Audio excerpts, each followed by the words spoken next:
तरह तरह कर सेज सजा है, तरह तरह कर पाक पकवान बनाई के उनकर आसरा देखे लागल है कि शायद आइस तो आबे करवे, काले की कही रहें तो जरूर आसरा लागेला। रे दया सीताला माला सुगंधा बहे हो, सीताला माला सुगंधा बहे हो,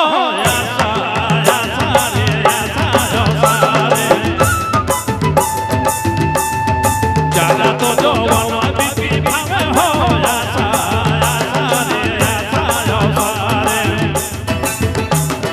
जाना तो जो बीती भावे हो,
फोकस यूट्यूब चैनल की प्रस्तुति।